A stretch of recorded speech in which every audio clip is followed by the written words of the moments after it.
Então tá, pessoal, boa noite. Hoje é dia 10 de julho de 24, essa é a nossa penúltima aula da disciplina, né? Dia 17 é a última aula e 24 é a aula, já é a segunda prova, né? E depois no dia 31, eu acho, é isso? É a prova de recuperação, para quem ficar em recuperação. Ok? Ok.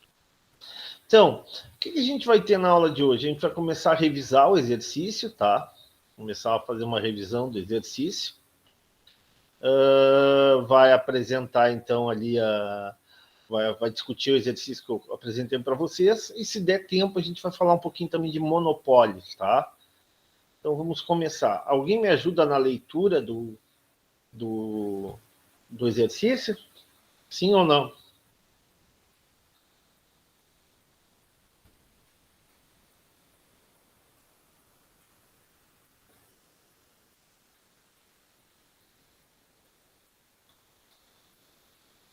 Alguém pode ler para mim?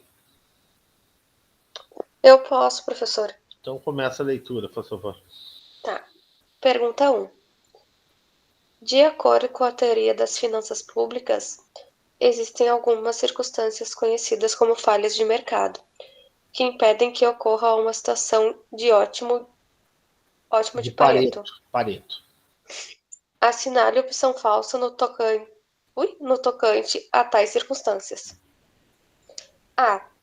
Existência de bens públicos. B. Externalidades. C. Existência de monopólios naturais. D. Estrutura de mercados em concorrência perfeita. E. Mercados assimétricos.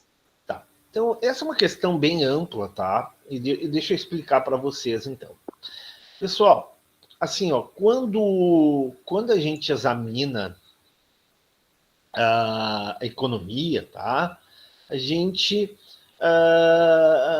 pensa que o mercado resolve todos os problemas. Não é bem assim, tá? O mercado, muitas vezes, ele é importante, a gente tem que analisar o mercado, tá?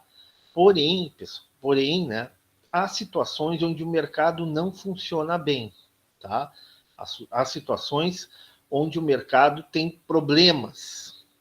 Que situações são essas onde o mercado tem problemas? Situações, por exemplo, onde tu tem características, que a gente estudou no início do semestre, bens públicos, bens privados, né? E aí, o que a gente dizia? Né? A gente dizia o seguinte, que nos bens públicos, né, é quase impossível do mercado funcionar. Né? Quando tu tem bens públicos, o mercado funciona mal, né? E há necessidade de intervenção do Estado, né? A necessidade de intervenção do setor público. Então, em algumas situações, como, por exemplo, bens públicos, né? Qual é a outra situação ali do exercício? Externalidades. Quando um bem apresenta externalidades. Tá? Quando o que é um bem que apresenta externalidade? Quando ele gera, né, efeito em terceiro. A gente viu isso com o cigarro, né? A produção de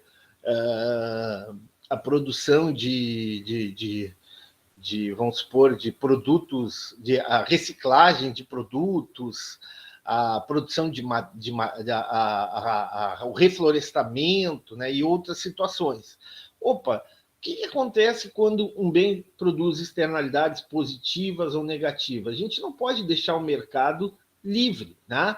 Por exemplo, o que a gente quer? A gente quer uma maior reciclagem do alumínio ou uma menor reciclagem do alumínio? O que vocês acham? Maior? Do plástico, do papel, né? Do lixo em geral, né?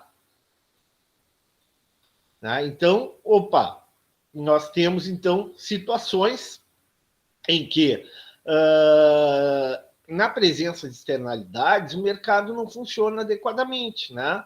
O que a gente quer? A gente quer, muitas vezes, quando tem externalidades positivas, a gente quer que o governo, que o Estado, que o setor público subsidie, incentive, né, a produção, né, o estímulo a esse tipo de indústria, né, crie situações que aumentem a produção, aumentem a oferta de bens e serviços que geram externalidades públicas, como, por exemplo, a saúde, né? Saúde, né? Por que a gente justifica o SUS, né? Porque o SUS totalmente privado, tal, justamente porque a saúde gera externalidades positivas, né? Ou pelo menos a maior parte dos produtos, dos bens e serviços em saúde geram externalidades positivas. Bom, então, diante desse quadro, quando nós temos externalidades positivas, o Estado deve participar estimulando a produção maior daquele bem ou serviço. Serviço de saúde, a produção de bens reciclados, assim por diante. Ao contrário, quando tu tem externalidades negativas, né, quando a externalidade negativa é muito grande, o que acontece? O Estado ele também tem que intervir no mercado, ele também tem que atuar no mercado. Por exemplo, a questão do consumo do álcool, do consumo de drogas, do consumo de cigarro para crianças, da poluição, né? Do controle, por exemplo, do uso da produção de determinados medicamentos. Então, novamente o Estado tem que intervir. Né? Nessa situação, né? Existe uma falha de mercado, existe uma situação em que o Estado se faz presente. Só para vocês entenderem o que é essa tal de situação ótima de Pareto. Situação ótima de Pareto. Pareto era um matemático, tá? Vilfredo Pareto era o nome desse cara, tá? Era um matemático italiano, tá? Em que ele fez lá um monte de cálculo, fez um monte de análise e chegou à conclusão que em mercados perfeitos, em mercados onde não há problemas, não há falhas, né? A simples troca entre agentes econômicos, a simples relação econômica entre os agentes, né, o comércio, a venda e compra de produtos, né, geraria uma situação que é de máxima eficiência econômica, que a gente chama de ótimo de Pareto. Tá claro isso? Bom, mas esse ótimo de Pareto, ele não é alcançado quando tem falhas. A gente já viu que existem falhas quando os bens apresentam características de bens públicos, né, que a gente falou, que é a questão da indivisibilidade, né, da não rivalidade, que mais que a gente falou, do custo marginal desprezível, a gente falou sobre tudo isso. Né? Quando tem essas características, um bem ou serviço, dificilmente o mercado consegue ofertar esse bem. Né? A gente deu exemplo, né, da defesa nacional, de um parque público,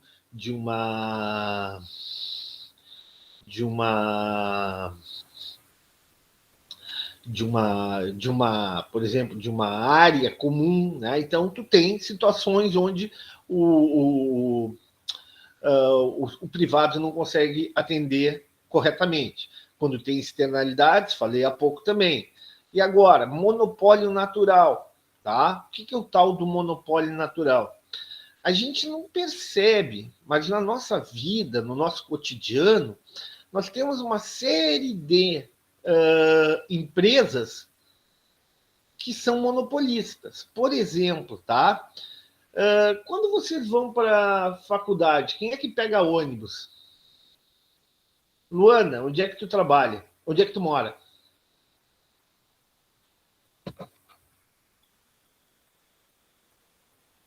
Pode falar, Luana? Giovana, onde é que tu mora? Eu moro em Viamão, professor. Tu mora em Viamão. Tu não pega um ônibus? Eu pego 2. Pega 2 ônibus, né? Que a Luana mora em São Sebastião do Caí. Tá, depois eu falo contigo. Giovana, qual é a empresa que tu pega? Em Viamão eu pego a empresa Viamão, né? E em Porto Alegre, normalmente eu pego o Carris. Só tem essas duas empresas nesse itinerário que tu usa, concorda? Sim. Não tem outras empresas. Então, essas duas empresas, como é o nome da empresa? A empresa Viamão, é Viamonense aquela? Viamão, é Viamão o nome da empresa. É Viamão, e depois a Carris, né? Opa! Isso. Então, no itinerário que vai de Viamão até o centro, é uma empresa, não é isso? Normalmente eu pego na Bento ou na Ipiranga. Dali eu pego algum Carris. T1, provavelmente. Ou T7. Observe o seguinte, Giovanni e colegas, o que eu tenho aqui? Eu tenho uma situação em que eu tenho um monopólio. O governo dá um monopólio para essas empresas. Vou repetir. O governo dá um monopólio para essas empresas. Só elas podem operar no trecho em que a Giovana vai de casa para aula, da aula para casa.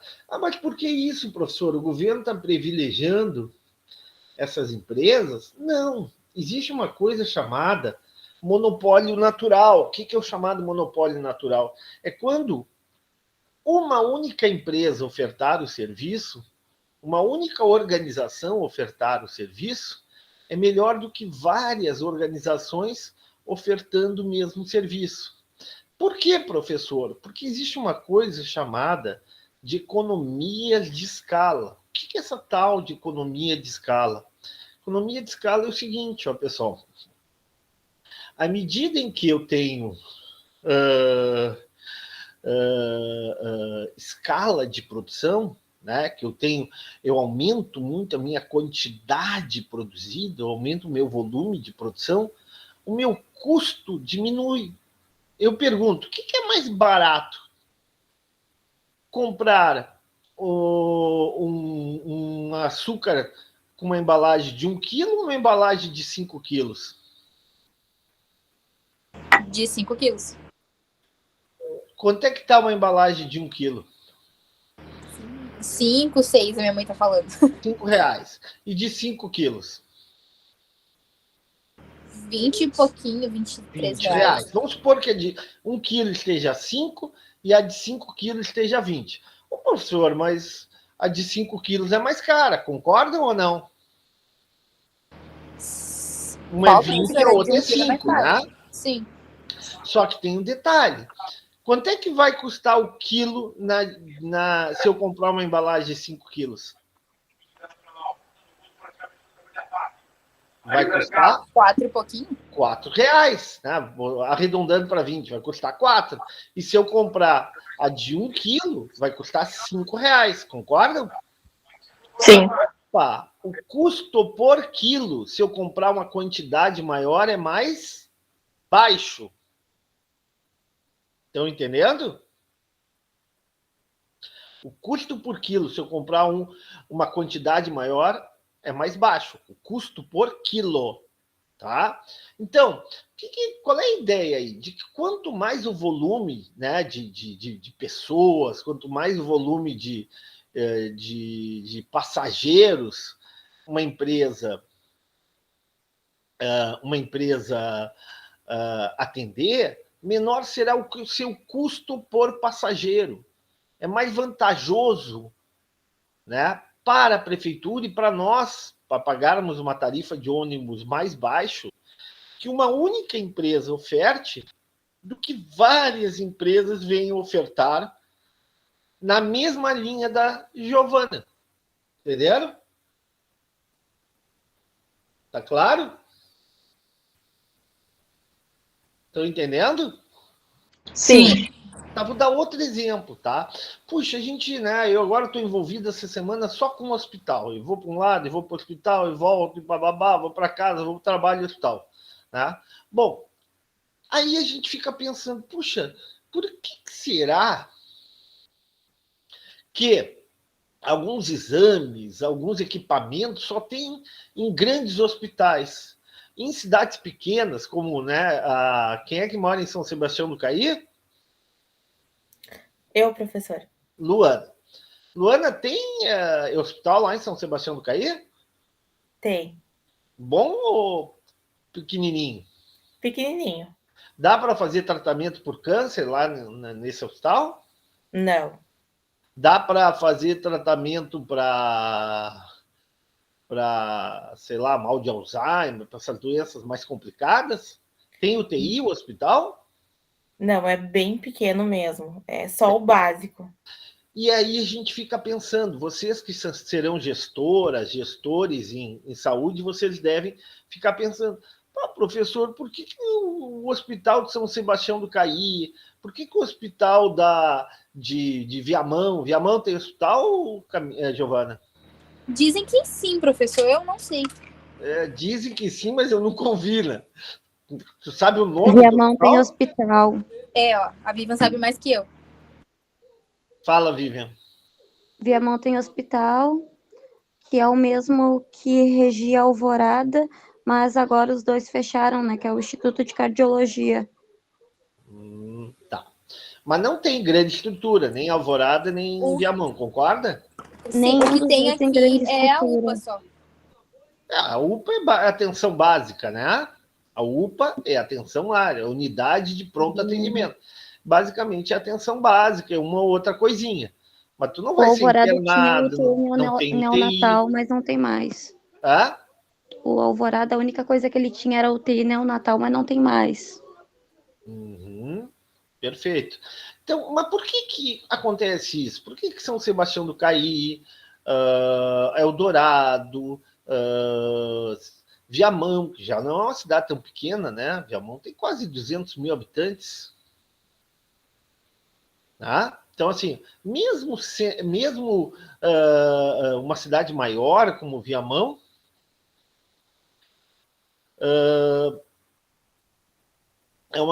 são cidades que não têm grandes hospitais, porque, novamente, tem essa ideia do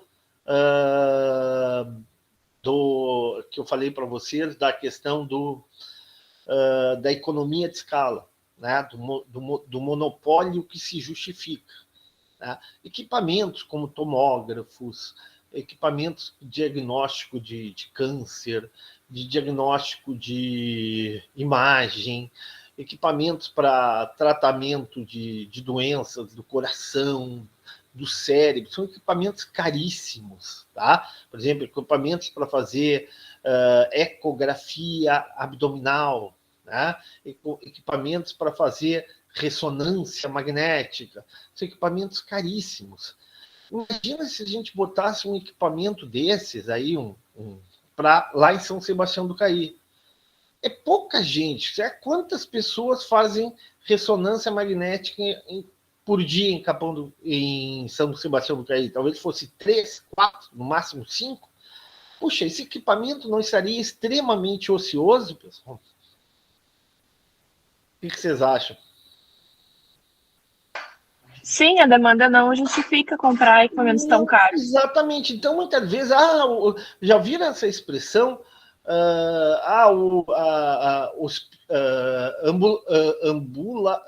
Ambulância. Agora me esqueci a expressão, mas a ideia de que todas as prefeituras do interior não melhoram seus hospitais ou não qualificam seus hospitais e, ao invés disso, compram ambulância. Já ouviram esse papinho, não? Já ouviram?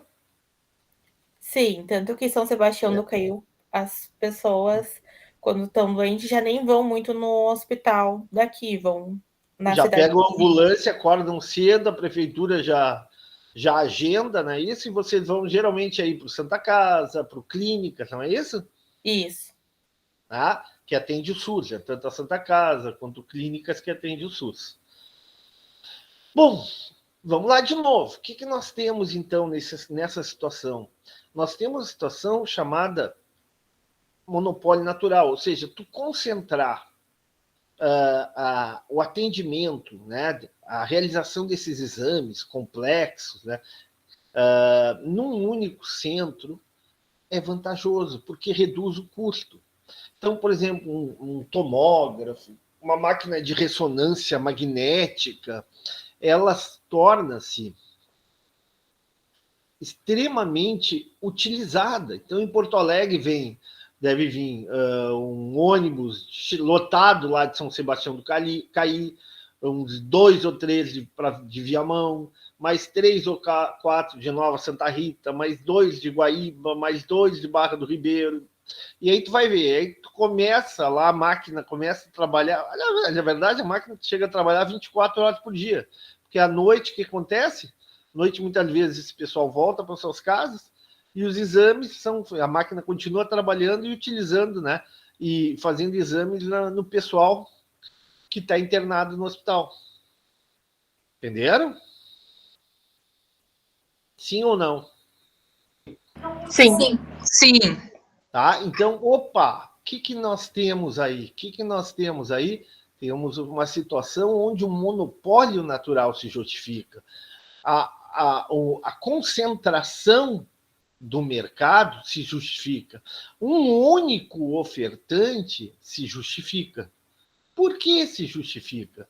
Porque nós temos claramente uma redução dos custos de produção ao concentrarmos o serviço de diagnóstico por imagem. Estão entendendo? Opa, novamente o mercado, essa ideia de concorrência, essa ideia de competição, muitas vezes ela não funciona, né? Quando nós temos situações onde um monopólio natural ocorre. Então, eu estou dando exemplo aí na área, eu dei o exemplo do transporte, estou dando exemplo da saúde, né? Tudo isso mostra que o mercado, muitas vezes, ele necessita da intervenção do Estado. O Estado, muitas vezes, tem que estabelecer um monopólio. Por exemplo, por que a CE Equatorial ela tem um monopólio da oferta de energia elétrica? Novamente, para ter economias de escala, né? Para que ela possa produzir em larga escala, tá? E, consequentemente, tá? Produzir um custo mais baixo. E isso se reverter em benefício através de uma tarifa menor para o usuário. Estão entendendo? Olha como é complexa a resposta, como o professor está elaborando, está falando, né? É porque realmente esse assunto ele é complexo, ele exige muita informação. Estão entendendo? Sim. Tá? Que bom que vocês estão entendendo, né? Eu vou ser sincero, vou repetir para vocês. Eu estou muito preocupado, assim, claro, com a evasão dos alunos. A turma da manhã está com muita evasão. Né? Vocês também, tem muita gente que não está presente na sala de aula. Nós temos 10 na sala de aula, uma turma que começou com 40, né? Então, assim, vamos lá, pessoal. Vou repetir novamente. Ruim com faculdade, pior sem faculdade, tá? Então, faculdade é muito importante, conhecimento é importante, vai dar condições para vocês realmente crescerem profissionalmente, se desenvolverem como seres humanos, né? Terem uma qualidade melhor no trabalho de vocês, conviverem com pessoas mais educadas, mais civilizadas, mais tolerantes. Então, estudar faz bem, estudar é importante para vocês, estudar é importante para a sociedade, tá bem? Com certeza. Tá? Eu sei que é chato esse discurso pra caramba, né? O professor está toda hora falando isso. Mas, pessoal, esse é o papel do professor. O professor tem que mostrar o caminho para vocês. O professor tem 30 anos tem mais de 30 anos. Eu comecei a lecionar em 93 e já vi de tudo. Vi alunos, acho que eu já dei esse exemplo para vocês. Vi uma aluna que era manicure, uma excelente manicure, uma menina excelente, muito boa. Guria, show de bola, me dava muito bem com ela. Mas ela não se envolveu no curso, tá? Não teve assim, fez o curso e tal, mas não, nunca levou, não que não levasse a sério, mas nunca teve um desempenho excelente, um desempenho bom. Voltou a ser manicure. Não é ruim ser manicure, não é depreciativo, ninguém é menor que ninguém por ser manicure, por ser isso, por ser aquilo. Mas, né, ela não deu aquele salto que ela podia ter dado, entenderam? Sim, abre mais oportunidades. Claro, é isso que eu quero, por isso que a gente está aqui num dia como hoje, frio, assistindo a aula. Tá, vamos voltar aqui. Então, falei já da questão dos bens públicos, que dificilmente podem ser ofertados pelo mercado. Falei das externalidades, falei do porquê dos monopólios naturais, por que o governo, muitas vezes, justifica os monopólios naturais, é na energia elétrica, é nas linhas de ônibus. Por exemplo, São Sebastião do Caí, Luana, qual é a linha que faz, qual é a empresa que faz São Sebastião do Caí, Porto Alegre? Caiense. Oi? Caiense, é a única que tem aqui. E é só ela, né? Só ela. Ela tem um monopólio natural. Imagina se tivesse um monte de empresas fazendo essa linha, né? Em vez de... Normalmente, quando tu vem com ônibus lotado? Eu vou de moto, porque não tem muita oferta de horários de ônibus. Tá, mas assim, o ônibus, quando eventualmente tu veio, alguém vem, normalmente vem lotado, não vem? Sim, lotado. Por quê? Porque é bom. Ah, mas é ruim que vem lotado. Não, é importante que ele venha lotado, porque tu reduz o custo. Porque vindo lotado ou não, tu tem que pagar o motorista. Vindo lotado ou não, tu gasta gasolina.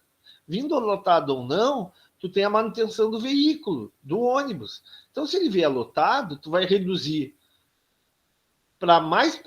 tu vai dividir, melhor dizendo, tu vai dividir por mais pessoas aquele custo de deslocamento, né? A gasolina, o pagamento do motorista, a manutenção do veículo, não entre 10 que estejam no ônibus, mas entre 40. Aí fica mais barato, concorda? Sim. E aí o que o Estado faz? O que o poder público faz? Ele regula, ele diz o seguinte, olha, o custo é mais baixo. Agora, esse custo mais baixo tem que ser repassado através de uma tarifa também menor. Estão entendendo? Sim. Tá. Então, ok. Qual é o próximo ali? O D, né? E vamos... Tá, o D é a alternativa falsa. Eu já vou falar do D. Vamos pular para o D e vou para o E. Depois eu volto para o D. Mercados assimétricos. O que a gente viu aula passada? O que os mercados assimétricos, eles tornam a negociação eficiente ou gera problemas? A negociação, quando eu tenho assimetria de informação, desigualdade... Gera problemas. Hã? Gera dificuldades, né? Gera uma negociação difícil. A gente falou lá do carro, do mercado de carros usados, a gente falou lá do mercado de saúde, né? Dos planos de saúde. Agora estava escutando uma notícia hoje, né? De que advogados estão entrando, ligam para as pessoas que têm plano de saúde para entrar contra as empresas, né? E as empresas... E há muita judicialização na saúde, nos planos de saúde, justamente, né? Porque os contratos não são bem claros e a justiça tem dado ganho, né, de causa para o segurado, né, na relação com o plano de saúde, né? Bom, diante desse quadro, né, diante de mercados assimétricos, né? de mercados onde tu tem uma relação desigual de informação, por exemplo, na relação médico-paciente, né? O médico tem muito mais conhecimento, né, da doença do que a gente, né? Então, muitas vezes ele prescreve medicamentos, prescreve terapêuticas, né, determina terapêuticas que nem sempre são as melhores, ou que são as mais baratas, né? As que dariam, seriam mais, dariam o mesmo resultado a um custo mais baixo. Diante desse quadro, novamente, nós temos um mercado imperfeito, um mercado onde o governo tem que regular, onde, nesse caso, nós temos uma agência reguladora, né? A famosa ANS, Agência nacional de saúde suplementar. Tá? Então, tudo isso, todas essas situações geram falhas de mercado, geram situações onde não se atinge a máxima eficiência, ou seja, não se atinge o ótimo de Pareto, tá? Opa, então, diante desse quadro, o que nós vamos fazer? O que vai ser feito? O governo vai novamente regular, o governo vai controlar. Ponto. Opa! Olhem quantas situações, em quantas circunstâncias o mercado não funciona adequadamente. Quando o mercado não funciona adequadamente, a gente diz que ele tem falhas. E quando o mercado tem falhas, o que se exige? Muitas vezes exige regulação, políticas regulatórias. Na área da saúde, a regulação está muito presente. É muito presente. Nós temos regulação na questão dos medicamentos, nós temos regulação na área dos planos de saúde, nós temos regulação na oferta de profissionais de saúde, nós não temos, por exemplo, salário base dos enfermeiros. Enfermeiros têm um salário base. Eu estava falando lá com a técnica de enfermagem que atende meu pai, ela também tem um salário base. Isso aí também é regulação, é legislação. Opa, tu tem intervenção do Estado aí também. Tá? Então, em muitas situações, em muitos mercados, se justifica a intervenção do Estado. Tá bem? Então, qual é a resposta? Qual é a opção falsa ali no exercício, pessoal? É estrutura de mercado em concorrência perfeita. Quando eu tenho concorrência perfeita, aí não. Alguém já foi no Camelódromo de Porto Alegre? Já. Sim, professor. Já? Eu adorava ir lá no Camelódromo para comprar fone de ouvido. Tá? Eu pergunto, quantas lojas vendem fone de ouvido no Camelódromo? Várias. Deve ser umas 48 lojas, concordam? Sim. Ah? Opa, eu pergunto, fone de ouvido, tem os mais simples, mais elaborados. Essas empresas, essas lojinhas não trabalham em concorrência perfeita? Será que elas podem determinar livremente o seu preço? Ou o preço é dado pelo mercado? O que vocês acham? O preço é livre. O preço não é livre. Eu não sei quanto é que está um fone de ouvido, tá? Na época que eu comprava mais ou menos por R$10. Faz tempo, né? Faz quase 6, 7 anos, tá? Aquele fonezinho bem simples, tá? Hoje eu sei que tem fone de quase R$100, não é isso? Tem de todos os preços, né? Tá, mas vamos supor o fone simples, de R$10. Tinha 40, 45, 48 lojas que vendiam esse fone de ouvido, de R$10, na época que eu comprava. Eu pergunto, o que vocês acham que o professor fazia? O professor ia na primeira loja comprar? Ou o professor perguntava o preço de um, perguntava o preço do outro, ficava ali perguntando? Ficava perguntando qual era o lugar mais barato. Então, eu pergunto, será que essa liberdade é tão grande? Ou o vendedor ele tem que vender o seu produto mais ou menos ao que o mercado diz? Ele tem que se adequar ao valor do mercado. Claro, se ele, eu vou botar, não me interessa os outros, eu estou me lixando para o mercado, eu vou botar R$30 o meu fone de ouvido. Aí só trouxa que vai comprar dele, concorda? Sempre tem trouxa, sempre tem, mas a maioria vai fazer o quê? O que eu fazia? Perguntava para um, perguntava para outro. Depois de 5, 6 vezes eu chegava à conclusão, olha, o preço menor aí, uns vendiam por 12, outros vendiam por 13. Né? Mas no geral era 10, conseguia por 9, por 8, no máximo 8 na época, né? Mas o preço era esse, né? Ou seja, não é eles que têm liberdade de botar. Quando tu tem concorrência perfeita, o preço é dado pelo mercado, e o mercado funciona bem. Estão entendendo? Sim. Tá, vou dar outro exemplo. Eu falei, deixa eu dar um outro exemplo onde tu tem concorrência. Feira. Quem é que gosta de ir na feira? Eu tenho costume de ir na feira aos domingos. Tá. O que tu vai lá comprar? Laranja, bergamota, Verdura em geral. banana, oi? Verdura em geral. Alface, Alface, beterraba. tomate, beterraba. Tá bem, eu te pergunto, onde é que tu vai? Qual é a Thaís? Eu qual venho é aqui na Zona Norte, na frente ali do tabelionato. ali pertinho do Do Carrefour? Triângulo. Do Triângulo. No Tu CIS vai lá na Brasil. Baltazar. Isso mesmo. Tá. É no Triângulo ali que eles chamam. Eu te pergunto, Thaís, quantas barraquinhas de tomate vendem tomate? Deve ter umas 10, 12. Opa!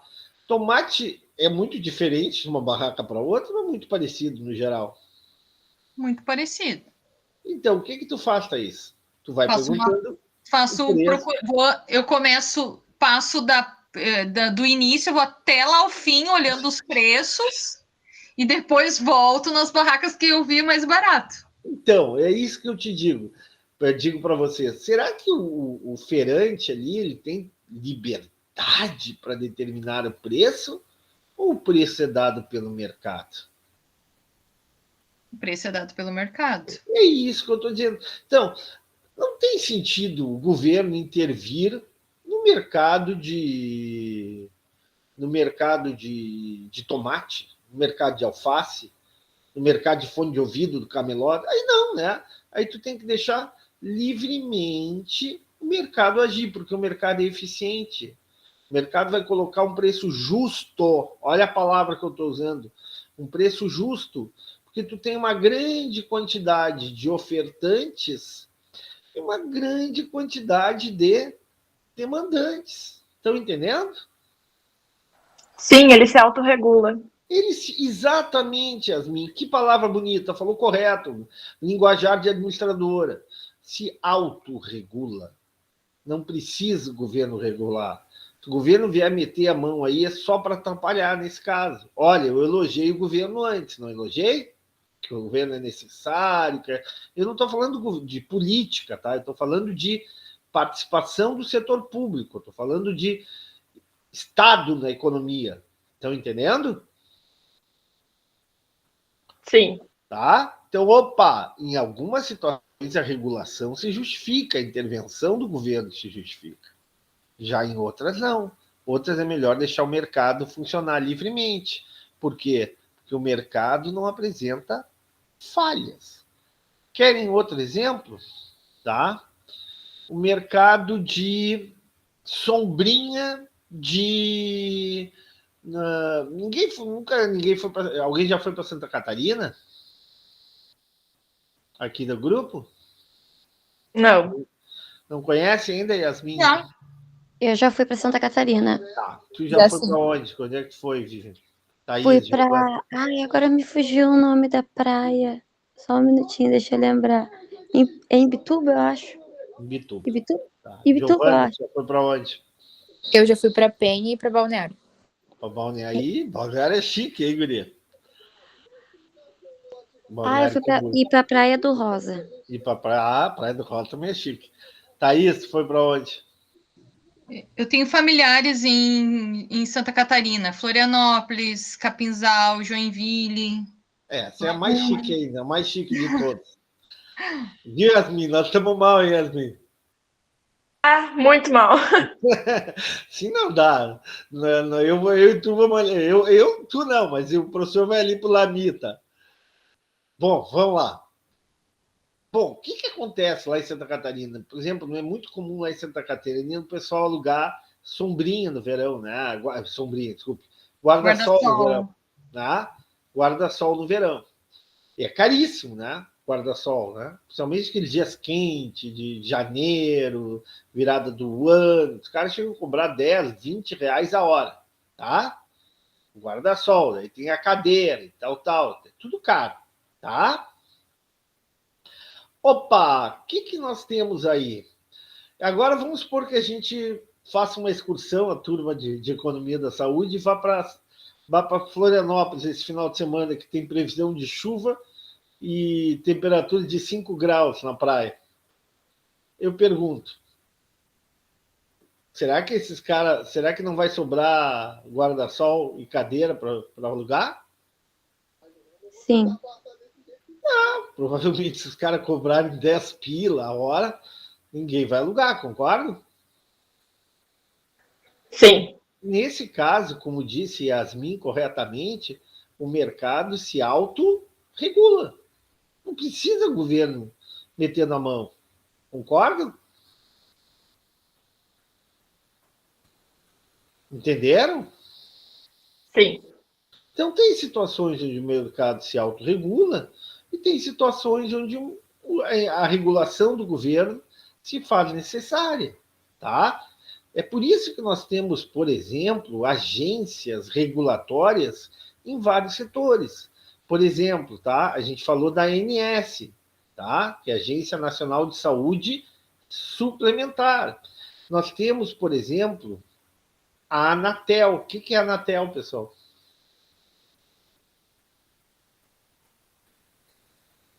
É a Agência Reguladora de Telecomunicações? Agência Nacional de Telefonia, né? Ela regula o mercado de telefonia, principalmente telefonia celular, né? Por quê? Porque tu tem grandes conglomerados, ali tu tem oligopólios, né? Quantas grandes empresas na área de celular nós temos? Nós temos a Vivo, né? Nós temos a Claro, e que mais? A TIM e a Oi. A TIM e a Oi. A Oi não foi comprada por uma delas? Comprada pela TIM. Então, praticamente, nós temos 3 empresas só.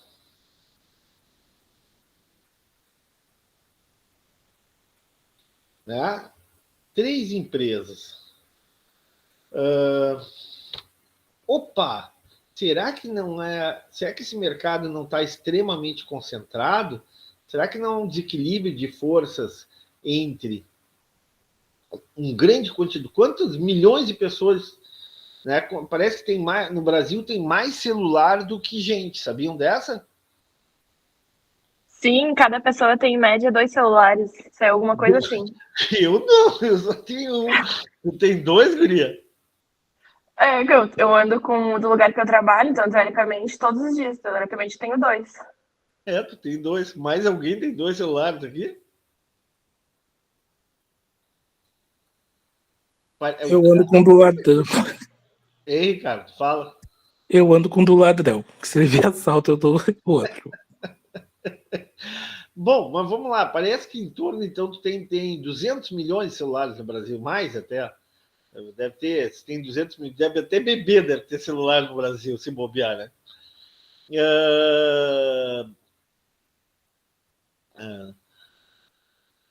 Sabe como é que chama lá em Portugal celular? Alguém sabe? O nome correto, nós é que usamos o nome errado. Telemóvel. Telefonia móvel. É o nome correto, a gente que usa errado, né? Por exemplo, tá? A gente usa lá na época de Natal, lá em Portugal, né? Eles usam o Papai Natal. Papai Natal. Como é que a gente chama aqui? Noel, né? Mas por que Noel? Porque a gente afrancesou o nome. Noel é como se chama na França. Tá? Então, o Brasil muda um pouco as coisas. Mas tudo bem, é só para descontrair um pouco. Então, voltando à questão. Opa, tu tem 200 milhões de telefones celulares, um monte de gente consumindo e pouquíssimas empresas ofertando. Opa, um mercado meio desequilibrado, concordam? Muitos consumidores e poucos ofertantes. Estão entendendo?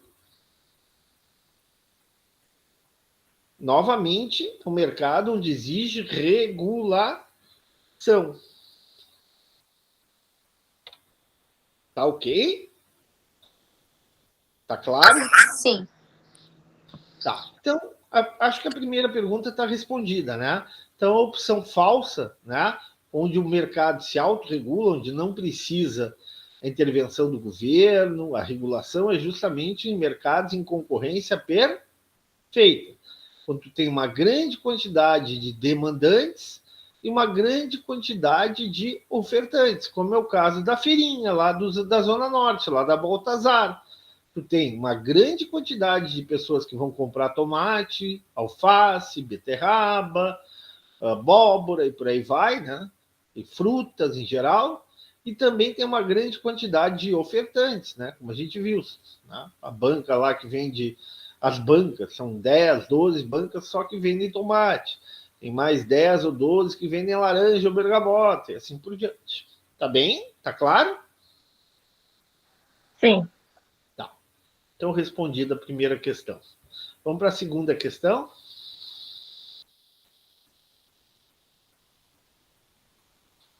Quem é que lê para mim? Posso ler? Pergunta 2. Explique. A. Como o problema de seleção adversa dificulta a determinação do valor do prêmio de seguro-saúde? Sinceridade, alguém tem ideia de como responder essa questão? Sim ou não? Não. Não. Não. Nem eu tenho ideia. Não, o professor tem que ter ideia, senão o professor é demitido. O professor não está aqui para ajudar você. Então vamos lá. O que é o problema de seleção adversa? É um problema pré ou pós-contratual? O que a gente viu na aula passada? Hein? É pré, né? É pré, né? Isso, e o Mozart. Como é o. Aquele outro termo é no pós, o hazard, né? Moral hazard. Isso, é no pós. Tá? Moral é moral, é a mesma coisa que no português. Hazard é risco. Então, o termo, a tradução seria risco moral, tá? Tradução para o português. Moral hazard. Mas daí esse problema é pós-contratual. Então, quais são os problemas pré-contratuais? É o que a gente chama de problemas de ocultar as informações. O que acontece quando há uma negociação do carro? Quem é que vai ocultar? Quem é que sabe mais sobre o carro usado? É o comprador ou o vendedor? Vendedor. E muitas vezes ele pode, para vender um preço mais alto, ele não pode ocultar as informações? Sim. Tá. Quem é que sabe mais sobre o seu estado de saúde? É a seguradora ou aquele que vai fazer o seguro?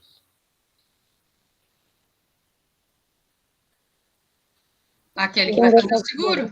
Aquele que vai fazer o seguro, né? Ele sabe se está com problema no coração, se ele está com colesterol alto, como é que foi o último exame de sangue dele na glicose, no colesterol, nos triglicerídeos, né? A seguradora não tem essas informações, a princípio, né?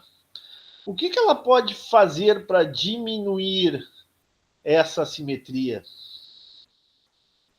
Exigir o quê? Ou pedir, solicitar que, antes da assinatura do contrato, né, a pessoa preenche...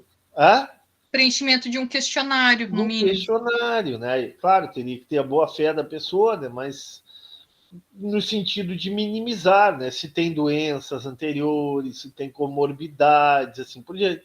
Justamente para diminuir a assimetria de informação pré-contratual, antes do contrato ser firmado. Estão entendendo? Sim ou não? Sim. Opa, então, observe o seguinte, quanto maior for a ocultação de informação, quanto maior for a desigualdade de informação entre contratado e contratante, tá? Entre as duas pessoas, entre os dois agentes, seja pessoa física, seja pessoa jurídica, tá? Que estão estabelecendo um contrato, quanto maior a desigualdade de informação, tá? O que nós temos? Maior a dificuldade do contrato ser eficiente. No caso da saúde, imagina o seguinte, imagina que que a seguradora não fosse nem possível para a seguradora. Tem muita situação, tem muitas doenças que a pessoa não precisa revelar, né? Por exemplo, a pessoa não precisa dizer que está com AIDS. Concordam? Para a seguradora. Tem uma questão de fórum íntima da pessoa, né? Então, tem algumas doenças que não são... não precisam ser divulgadas. Então, por mais que tenha o questionário, tá? As informações são desiguais entre seguradora, entre o plano de saúde e o segurado, aquele que vai contratar o plano de saúde.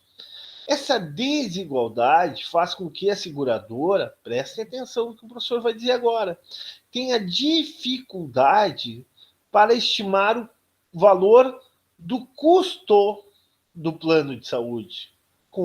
Sim ou não? Se eu não sei o quanto meu cliente vai demandar de bens e serviços, quanto que o meu cliente vai demandar de consultas médicas, de internação hospitalar, de exames, né? De tratamentos. Se o meu segurado é totalmente desconhecido, fica muito difícil determinar um valor do seguro, o valor do prêmio de seguro. Prêmio de seguro é o valor do seguro. Entenderam ou não? Sim. Agora sim. Esse é o grande problema, muitas vezes, para tu fazer um contrato eficiente. Claro que a seguradora, o que ela cria? Ela cria mecanismos para que esse contrato seja eficiente. Então, o que ela faz? A primeira coisa, como acho que foi a Thaís que falou, primeiro ela aplica um questionário. Foi tu que falaste, Thaís? Sim, professor. Tá, mas não é só isso que ela faz. Ela estabelece, por exemplo, carência, prazo de carência. Ela estabelece limites de cobertura no contrato. Carência, as consultas podem começar uma semana depois da assinatura de contrato. Cirurgias ambulatoriais a partir de 6 meses. E cirurgias no mínimo 1 ano. Cirurgias, a não ser que sejam entradas pela emergência do hospital. Isso é a maioria dos planos. Viu? Tá? Tem muita gente, por exemplo, que faz plano já com o objetivo bem claro, a tal da cirurgia plástica. Doenças pré-existentes são 2 anos. E aí a justificativa é que está, por exemplo, quer fazer uma rinoplastia, tá? Todo mundo sabe o que é rinoplastia? Hein, pessoal? Todo mundo aqui no grupo sabe o que é rinoplastia?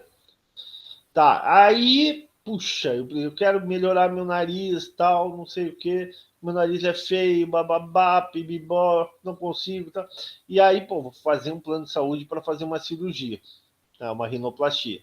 Aí vai lá, mas no contrato diz o seguinte, olha, não pode fazer rinoplastia, não está no contrato. Aí o que acontece muitas vezes, né? A pessoa vai lá e justifica que a rinoplastia não é estética, né? A rinoplastia é para desvio de septo. Sabem o que é desvio de septo? Sim. Aquele nariz torto que nem o professor tem, por exemplo, tá? Mas agora, professor, para ter aprovação para rinoplastia, ter cobertura, eles estão pedindo a polissonografia, que se tu comprovar que tu tá com apneia devido a teu desvio do septo, daí eles autorizam, senão não.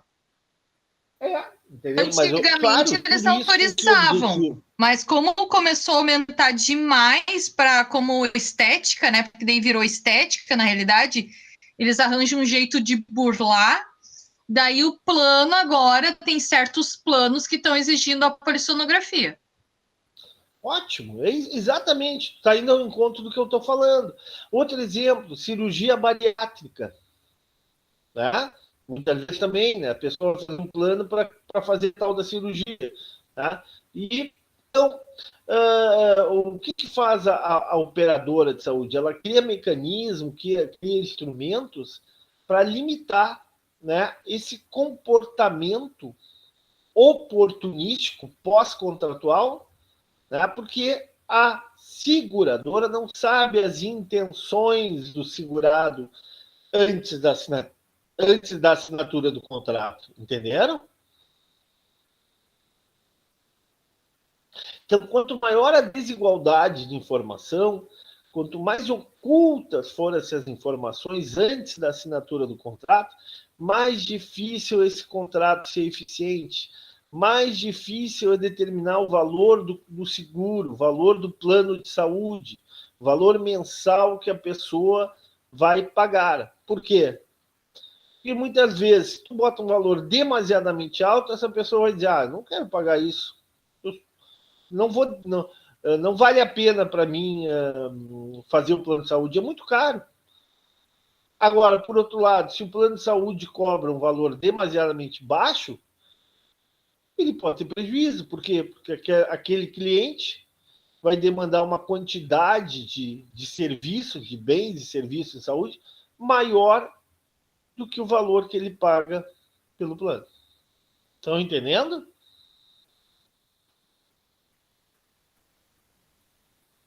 Sim ou não? Sim. Tá. Sim. Então tá respondida essa. Vamos para a segunda. De que forma o problema de moral rasa, né, risco moral, afeta a eficiência econômica? Mesma pergunta, só que agora eu não estou examinando o pré. Eu estou examinando o pós-contratual. O pós-contratual é aquele chamado comportamento oportunístico. Aquele comportamento em que a pessoa muda, né, depois de assinar o contrato. É tipo casamento, né? O cara diz que é fiel, que é honesto, que é trabalhador, que toma banho todo dia, tal. Aí casa, né, gurias? O que acontece? Vai para a cama, não quer tomar banho, vai, né, não, tá sempre na noite com os amigos bebendo chopp, né? Opa, ele dizia uma coisa antes do casamento e mudou a atitude dele, mudou o comportamento dele. Na área da saúde, isso é muito comum, pessoal.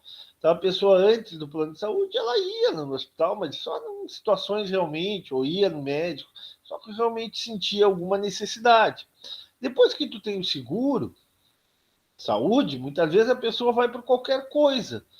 Eu tenho seguro, eu tenho plano, né? Eu vou ver isso, vou ver aquilo, né? Por quê? Porque a pessoa se sente mais estimulada aí, né, devido à cobertura.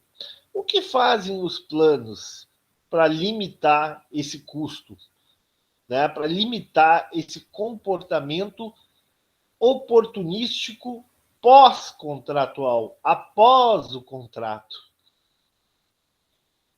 Estabelece alguns limites, por exemplo, um limite de consultas, né? Por período, por prazo, o sistema de copagamento, um limite dos médicos credenciados, a pessoa não pode se consultar em qualquer médico, o médico tem que ser credenciado pelo plano, e por aí vai, uma série de situações onde o plano estabelece regras justamente para evitar o comportamento oportunístico, comportamento pós-contratual, a mudança de atitude do segurado após a assinatura do contrato. Entenderam?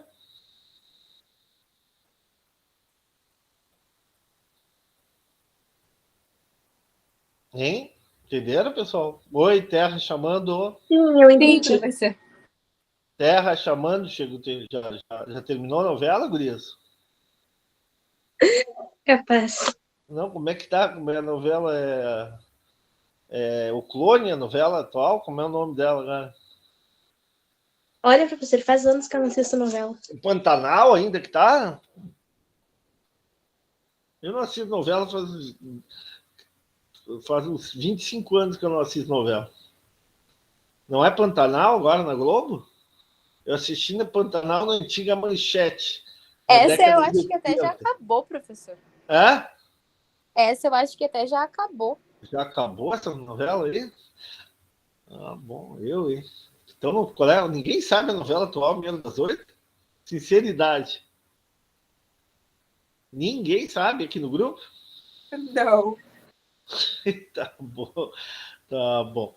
Bom, então vamos lá. Então, qual é a próxima pergunta? Como a padronização e a sinalização, né? O que eu falei do McDonald's para vocês? O que o McDonald's tem de característica? Que é padrão, oferece o mesmo produto. Sim, a padronização, né? Eu estou padronizando, né? Ou seja, eu consumo McDonald's aqui na Índia, no Rio, em São Paulo, no Uruguai, né? Nos Estados Unidos, e o Big Mac, o famoso Big Mac, é muito semelhante. Isso aumenta ou diminui a simetria de informação? Diminui. É, exatamente. Tem outro exemplo, Subway, também tem tudo que é lugar no mundo. Que mais aí? Havaianas, também. Que mais? Burger King. Burger King, bom exemplo. Vamos lá, que mais? Não tem essas redes de... Domino's. Hã? A Domino's, que é a de pizza. Ah, pizza, Domino's, né? Também. Vamos ver. Serviços, vamos ver se a gente acha algum serviço. Não precisa ser uma... Não tem aí... Vamos pensar um serviço. Lavanderia. Tem uma lavanderia aí. Tem uma rede grande.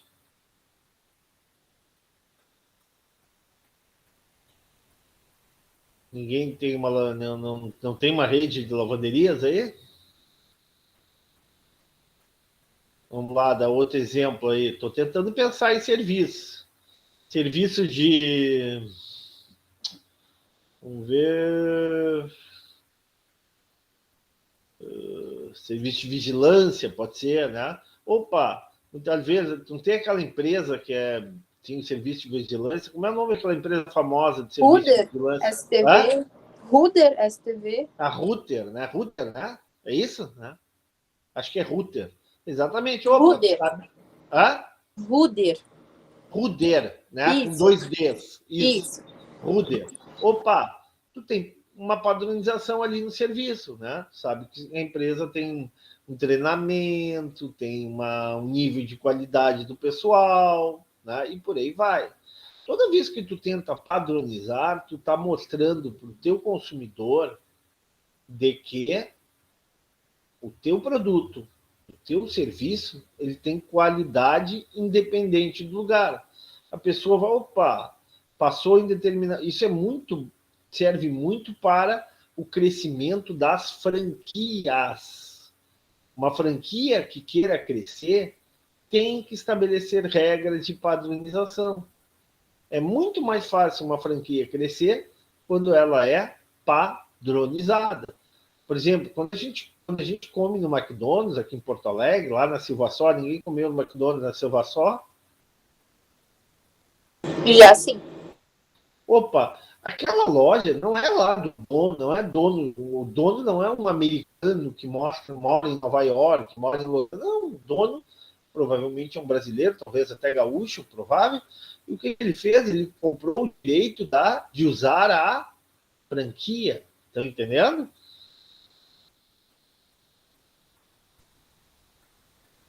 Tá? Então, padronização é muito importante para reduzir a simetria.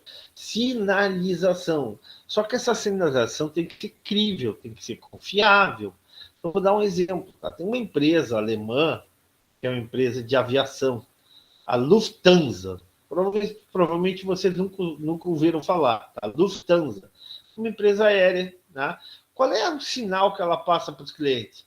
Aqui na sala, quem é que tem medo de avião? Quem é que já viajou de avião? Alguém já viajou de avião? Eu Já. sim. Tem medo de viajar de avião ou não, Giovana? Se eu tenho medo? Não. Não tem. Tá, corajosa, guria, hein? Mais alguém viajou de avião aqui Eu já também, professor. E aí, tem medo, Lara, ou não? Não, não tenho. Só eu tenho medo? Só eu tomo remédio para viajar, então, aqui na sala? Eu já viajei e já andei na Lufthansa. Tá. O que a Lufthansa tem? Né? A Lufthansa, ela justamente tem os menores índices de acidente no mundo. Né? Se eu tivesse dinheiro para viajar, acho que eu tenho tanto medo de avião que eu acho que eu só viajava na Lufthansa. Né? Justamente tu está dando um sinal de confiança, de credibilidade. O sinal tem que ser crível, tem que ser confiável para o consumidor acreditar. Você lembra que eu falei da Brastemp? Também, o sinal tem que ser crível, o sinal tem que ser confiável. A gente acredita que a Brastemp é um bom produto, não acredita?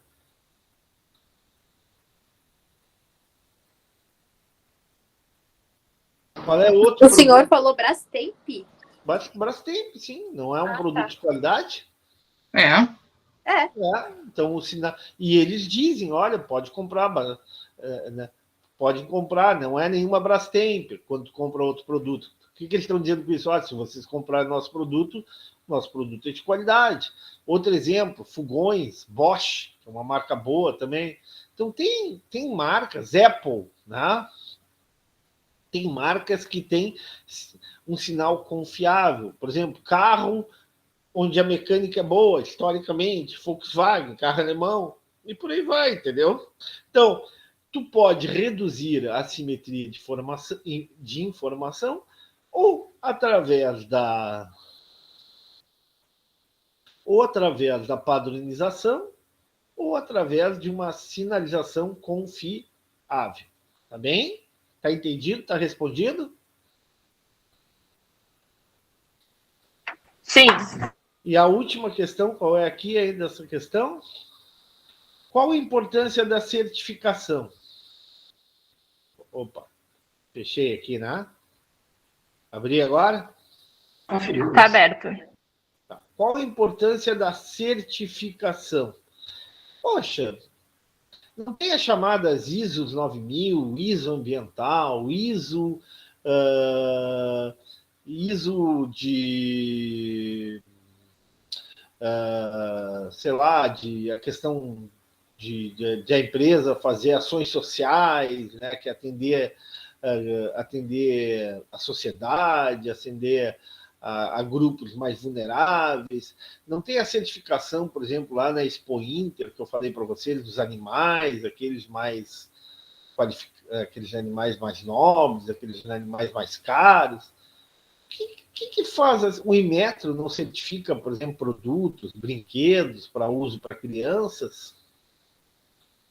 O que faz a certificação? Qual é o papel da certificação? Por que é tão importante, por exemplo, o que faz um diploma? Não certifica que a pessoa tem conhecimento, qualidade? É uma garantia, né, da qualificação de algo. Justamente a ideia, novamente, é diminuir a assimetria de informação, diminuir a desigualdade de informação. Se eu vou contratar uma pessoa, eu quero saber qual é o currículo dela. E como é que eu vou saber o currículo dela? Através da certificação. A pessoa vai mostrar ali o diploma, vai mostrar os cursos que fez, o curso de inglês, o curso de informática, o curso sei lá, a experiência que ela tem, os comprovantes que ela tem, os estágios que ela fez, onde ela já teve experiência profissional, onde ela já trabalhou. Isso é uma certificação. Tu está certificando a tua qualidade, o teu conhecimento, a tua capacidade.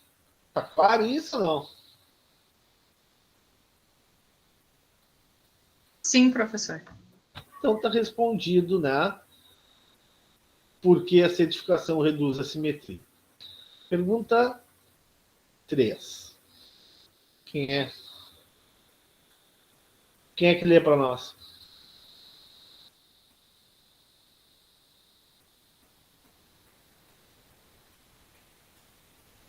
Pergunta 3.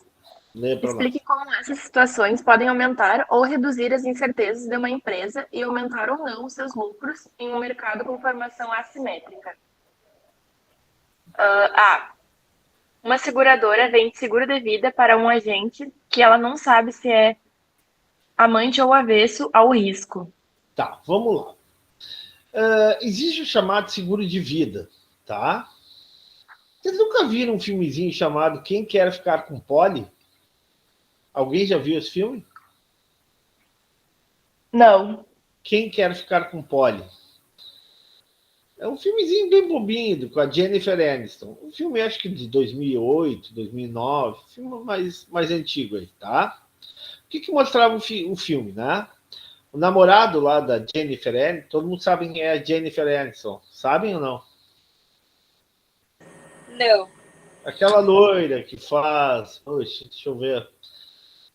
Que tem aquele Friends, que faz aquele seriado do Friends. Nunca viram aquele... Sabe, Giovana? A loira de Friends. É a Rachel. Ah, bom. Só que ali ela tá 20 anos mais nova, né, gurias? Eu acho que aquele seriado é... Não é seriado, como é que é? Como é que a gente chama? Seriado... Série? Não é série, é... Eu não sei, programa... Bom, interessa.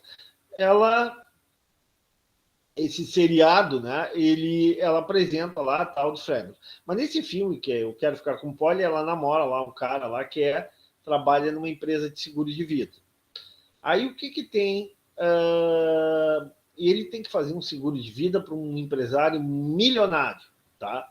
Só que esse empresário milionário, ele é meio malucão. Vocês já viram aqueles caras que saltam de paraquedas dos prédios? Abre no meio da... Quando está caindo, abre o paraquedas? Já viram isso no Facebook? Tá? Aqueles caras que saltam de bungee jump. Né? Aqueles caras que tem aquela roupa tipo esquilo, que a pessoa salta assim e fica flutuando no céu. Já viram isso? Sim, professor. Eu pergunto, essas pessoas são amantes ao risco ou avessas ao risco? Amantes? Amantes, né? Aqui no grupo, quem é que tem esse perfil? Alguém tem esse perfil? De pular das coisas, tipo isso? De pular de paraquedas, pular do bungee jump, atravessar, sei lá, nadar no mar, no alto mar, né? Por aí vai, uma série de situações que te colocam em risco. A maioria das pessoas são avessas ao risco, tá? A maioria das pessoas não são amantes ao risco. A maioria das pessoas são avessas ao risco. Tudo bem até aqui? Sim. Tá. Bom, tudo bem. E nesse filme aí que eu estou falando, né? Então, o namorado ali da Jennifer Aniston, o que ele fazia? Ele calculava o valor do seguro. Eu pergunto, um cara que é amante ao risco, como esse aí do filme, né? Que pula do prédio, que pula de bungee jump, que faz que usa aquela roupa para voar no céu, né? Voar perto das árvores e tal. O valor do seguro desse cara, o quanto que esse cara tem que pagar para ter um seguro de vida, é maior ou menor? Maior. Maior, né? Porque o risco de ele morrer também é muito maior, concordam? Sim. Esses caras aí que pulam com essa roupa aí, em geral, a expectativa de vida desse pessoal é em torno de 28 a 30 anos. Não vivem mais que isso. invariavelmente terminam se estatelando numa parede, numa montanha, no chão, e terminam morrendo, tá? Então, eu pergunto, é importante para a seguradora saber se a pessoa é amante ou avessa ao risco? É sim. Por quê? Porque, dependendo do perfil do segurado, do potencial cliente, a seguradora tem que estabelecer um preço, concorda? Maior ou menor pelo seguro de vida. Sim. Tá? Geralmente, o que as seguradoras fazem? Tá? Elas estabelecem regras para liberar o seguro. Então, se a pessoa morreu por morte natural, se foi uma situação usual, por exemplo, até mesmo um acidente de carro, a seguradora libera, tá? Desde que a pessoa não faça do carro para usar de racha à noite, né? Mas assim, no geral, se a morte for uma morte que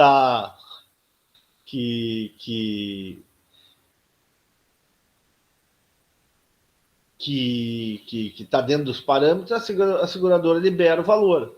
Agora, em casos como esse, a pessoa saltou de paraquedas e morreu no acidente, a pessoa saltou de bungee jump e também veio a falecer, nesses casos a seguradora bota na cláusula do contrato que não vai pagar. Então, respondendo a pergunta, né? O perfil do segurado vai afetar o lucro da seguradora. Concordam? Sim. Sim. Tá. Uma seguradora de carros estabelece uma franquia extremamente alta para seus clientes. Eu pergunto, se a franquia for de 2.000, olha que pergunta interessante para a prova, tá? Qual vai ser o valor de seguro do carro mais alto? Se a franquia for de 2.000 ou se a franquia for de 5.000? Quem é que me responde essa?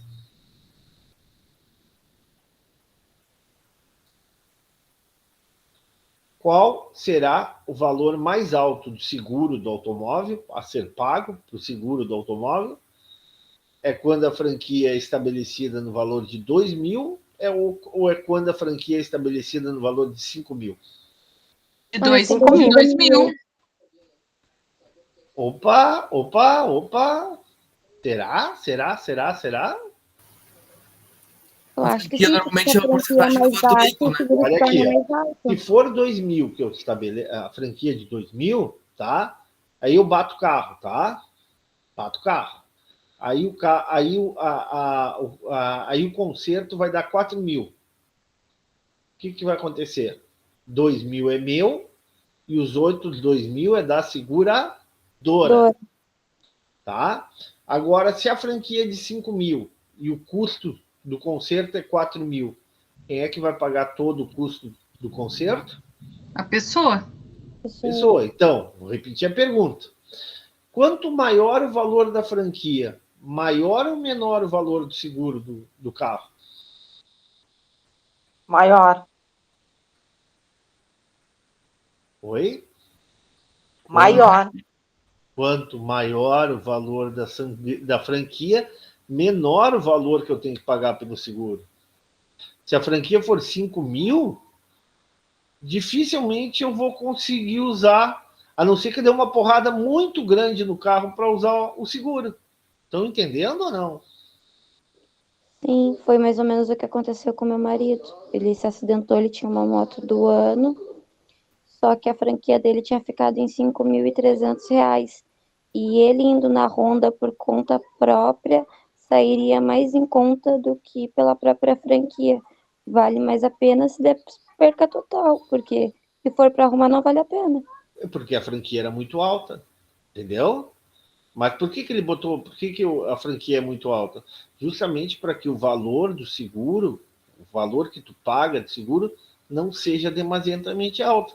Se a franquia for muito baixa, qualquer acidente, por exemplo, se bota uma franquia de R$ 500, qualquer acidente de carro, de moto, seguradora vai ter que arcar com uma boa parte do custo, concordam?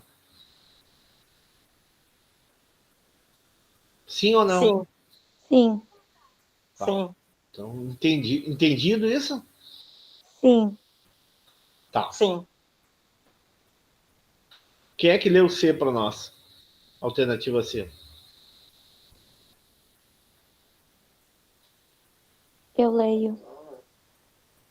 Uma seguradora vende seguro para um agente que conhece a distribuição de probabilidade sobre seu tipo, mas não a realização do tipo, que só saberá após a assinatura do contrato. Enquanto a seguradora conhecerá essa distribuição apenas após a assinatura do contrato. Aqui é uma linguajar bonito, né? Mas o que ela está dizendo aqui? Que a seguradora, quem é que conhece mais sobre a pessoa? É a seguradora ou a pessoa? A pessoa. A pessoa, né? Então, o que está dizendo todo esse palavreado é simples, né? Está dizendo o seguinte: olha, antes da assinatura do contrato, né? Quem conhece mais a situação é a pessoa. A pessoa sabe a sua situação de saúde, se ela está se cuidando ou não, se ela está se alimentando bem ou não, se ela está fumando demais ou não, se ela está bebendo demais. A seguradora não tem como saber antes da assinatura do contrato, né? O tipo, a seguradora só saberá depois, depois sim, depois da assinatura do contrato, aí a seguradora vai conseguir claramente identificar o perfil do segurado, tá bem? Ok. Ok. Próximo. Uma firma manda um gerente para trabalhar em uma filial de outro país, sem saber quão bem, né, o gerente domina o idioma desse país. Opa, vamos supor que eu seja dono de uma empresa e eu tenho que mandar um administrador para ele trabalhar na Alemanha, na filial na Alemanha. Eu pergunto, o que nós temos que saber? Não vai mandar qualquer um, né? Não dá para mandar alguém que não saiba falar alemão, né? Concordam? Sim. Tá? Então, o que faz a empresa para garantir que essa pessoa que ela que vai trabalhar lá na filial da Alemanha realmente saiba falar alemão? A empresa vai fazer entrevista, vai exigir que essa pessoa mostre certificado de que fez curso de alemão, vai provavelmente exigir que a pessoa faça um teste, tá? Tudo com que objetivo? Para reduzir a assimetria de informação. Entendido ou não? Sim. Tá. Ó, vocês já ouviram falar, a empresa recebe certificado para executar sua atividade produtiva com insumos que causam pouco impacto ao meio ambiente. Já ouviram falar do Boticário? Alguém usa produto do Boticário? Sim. Sim. Eu até fui revendedora. Ah, garota. E qual é a imagem que o Boticário passa para os seus clientes? Como é que tu vende produto Boticário? Tu não fala que ela é sustentável ambientalmente? Sim, e ela não testa os produtos animais, principalmente a Eudora. Então, meninas, se precisarem, já sabem, comprem comigo. De graça o professor está deixando aqui, tá? Nem comissão o professor vai pagar, vai pedir.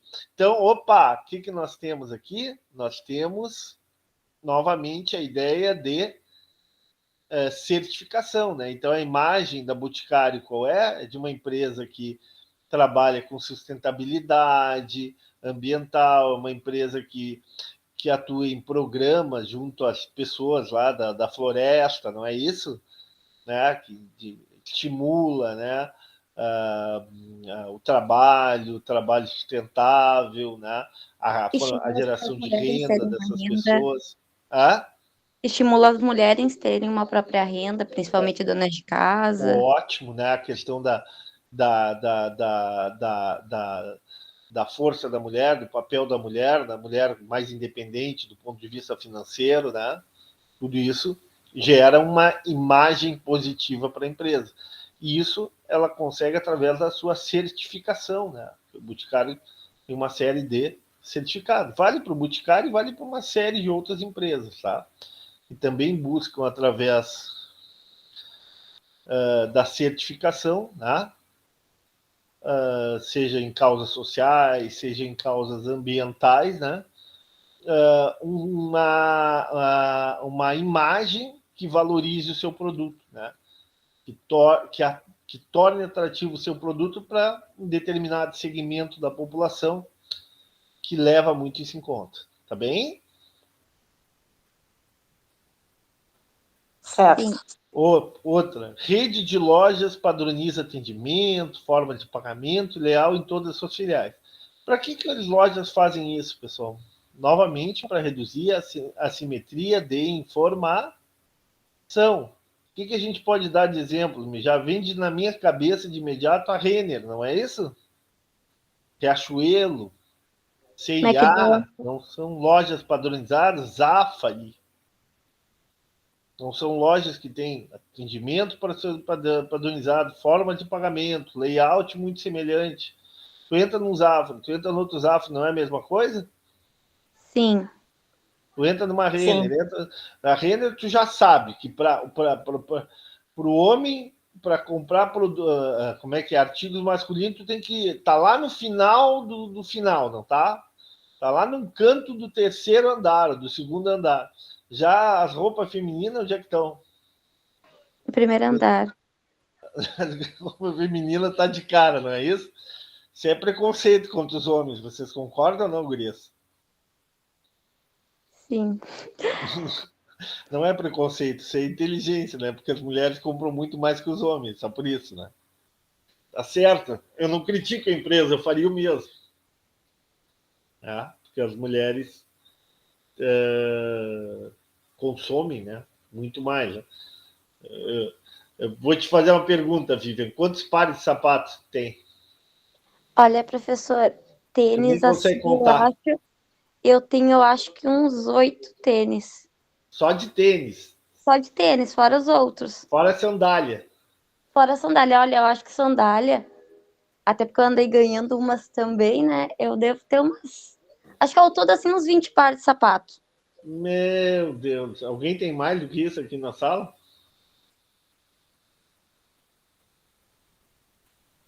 Ou essa a Vivian ganhou? Não, não tem. Não chega tanto lá. Não. Luana? Não, não tenho tantos. Eu também não. Eu devo ter um par de chinelo, chega, né? E devo ter 3 pares de tênis e 2 sapatos. E acabou. E eu já tô namorando outro tênis já para comprar. Meu Deus. Por isso que a Renner não é boba, viu, não? Por isso que a Renner padroniza e bota lá na frente produtos para femininos, né? Porque as mulheres em geral compram mais. Entenderam?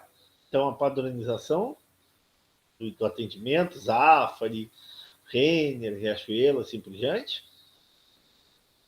Tá, vamos lá. Falta muito questionário, não? Estão cansando? Quantas questões tem? Tem a 4. Poxa, tem questão essa prova. Bom, vamos lá. Vamos lá. Quem é que lê a 4 para nós?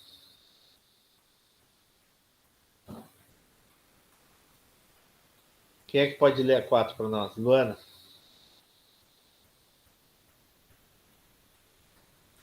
É tu que estava lendo, Luana? Tô. Com relação a problemas de assimetria de informação, classifique como verdadeiro ou falso as seguintes afirmações. A existência de franquias em que parte dos custos é assumida pelo segurado, se explica pela possibilidade de moral Hazard. não sei pronunciar direito, por parte das seguradoras. Então, por que as seguradoras fazem franquias? Para que as pessoas não mudem comportamento, né? A pessoa tem um comportamento mais cuidadoso, mais com uma direção mais defensiva antes da assinatura do contrato. Depois da assinatura do contrato, principalmente os homens, mudam muito o comportamento, né? Tem uma atitude mais agressiva, tal, né? Não estão tão preocupados se tu vai dar uma batidinha ou não. Né? O que faz a franquia, pessoal? Inibe esse comportamento pós-contratual. Inibe esse comportamento pós-contratual. Está entendido ou não? Então, inibe a possibilidade de risco moral pós-contratual. Então, a primeira questão é verdadeira ou falsa? Hein? Estão cansados já? Querem parar? Ai, professor, eu confesso que eu estou bem cansada. Tá, então vamos até a 4 aqui, a gente para, da aula que vem a gente continua, tá? Certo. Então vamos lá, vamos se concentrar. A primeira alternativa é verdadeira ou falsa? Vamos pensar. O que vocês acham? Leiam e depois digam. Risco moral é pós-contratual, é comportamento oportunístico. Leiam e depois me respondam se é verdadeiro ou falso. Se a franquia consegue reduzir o comportamento oportunístico, a mudança de comportamento. É verdadeiro? Verdadeiro. Verdadeiro. Todo mundo concorda? Sim. Sim. Tá, perfeito, né? Ou seja, a franquia faz com que a pessoa não adianta esse negócio de querer mudar o meu comportamento, querer ter mais, né, ser menos cuidadoso, né, ser menos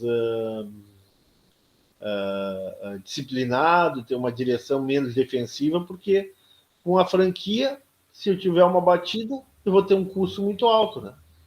Concordam? Sim. Próximo. Quem que lê? Caso as empresas de seguro de saúde beneficiem os seus prêmios pelo risco... Beneficiem, é isso? Não, ali diz... Definissem seus prêmios pelo risco médio do mercado. Isso resultaria em um mercado mais eficiente? Tá, vamos supor o seguinte, tá? Vamos supor, tem eu aqui na sala, que sou mais velho, né? O professor está com 30 anos, e tem vocês que são mais jovens, tem 20 anos, tá? Professor, eu pergunto, tá? Vamos supor que tivesse na sala 10 pessoas na idade do professor, na faixa de 50 anos, e 10 pessoas na faixa de 20 anos.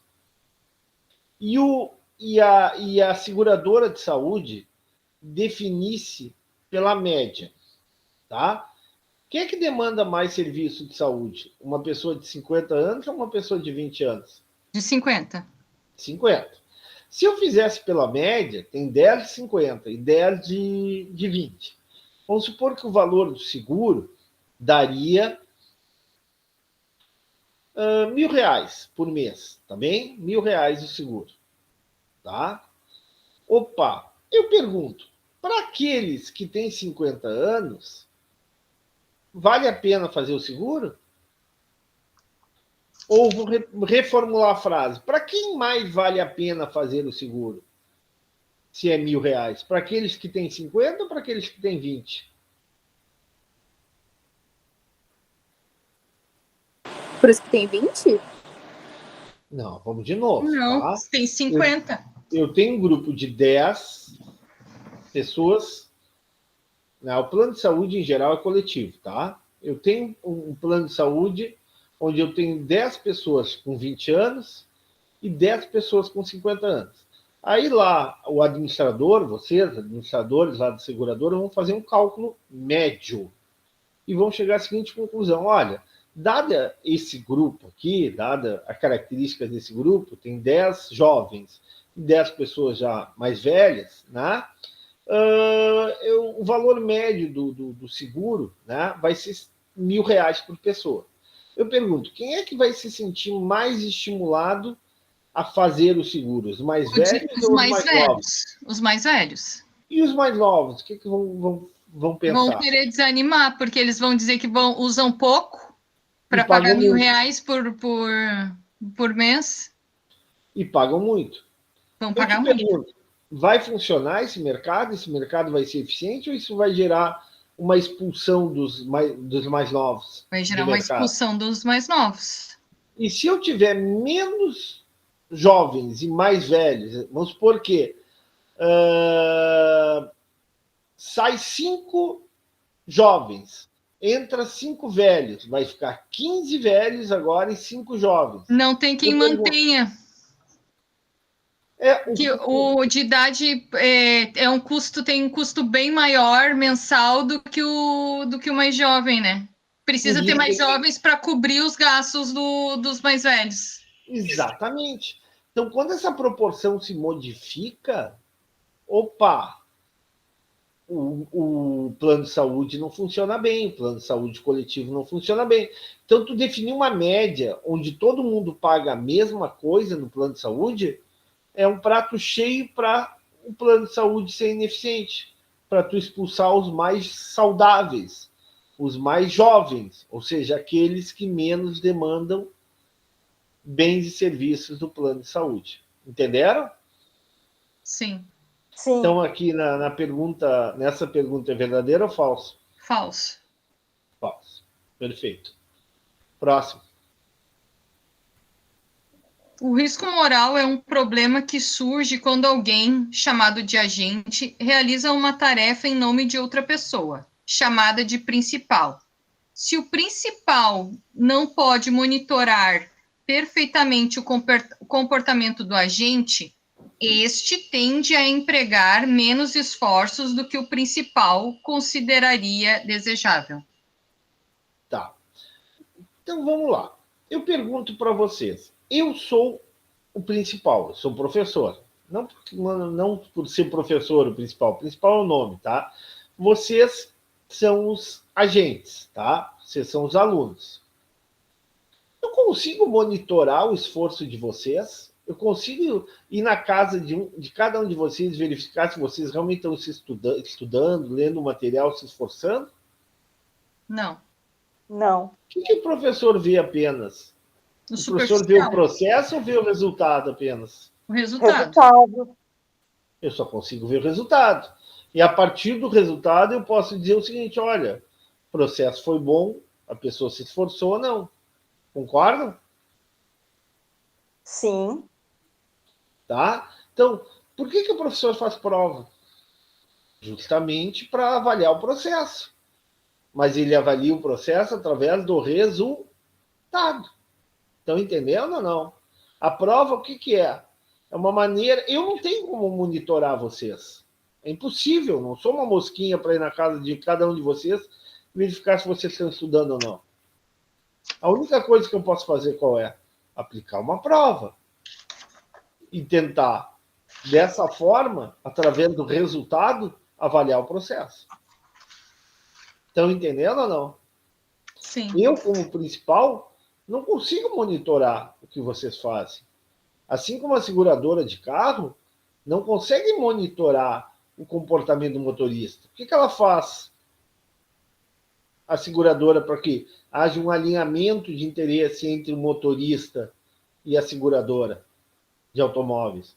Ela estabelece incentivos. Por exemplo, ela estabelece que, caso a pessoa não bata o carro, caso ela não use o serviço de guincho, caso ela não use o serviço de carro de reserva, caso ela não tenha multa, o que a seguradora faz no ano seguinte? Hein? Dá um desconto. Dá um desconto. Justamente com que objetivo? Com o objetivo de que o segurado, né, do automóvel, o proprietário do automóvel, tenha um bom comportamento. né, se comporte no interesse da seguradora. E qual é o interesse da seguradora? De que ele não se arrisque, que ele não bata o carro, que ele não tenha o carro furtado. Entenderam? Sim, ou não? Sim. Então, verdadeiro ou falso?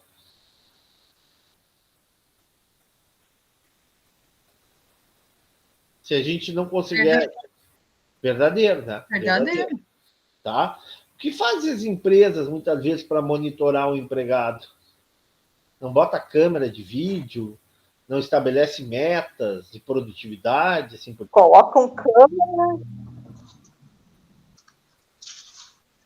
câmera e metas. E metas. Justamente no intuito de monitorar o funcionário. Tá bem? Próximo, quem é que lê?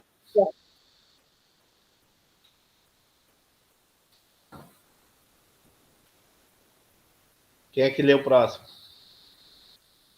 Salários mais altos do que a média do trabalho, os salários mais altos do que a média do mercado de trabalho estimulariam o trabalhador principal a ter um comportamento mais próximo aos interesses do empregador, o agente.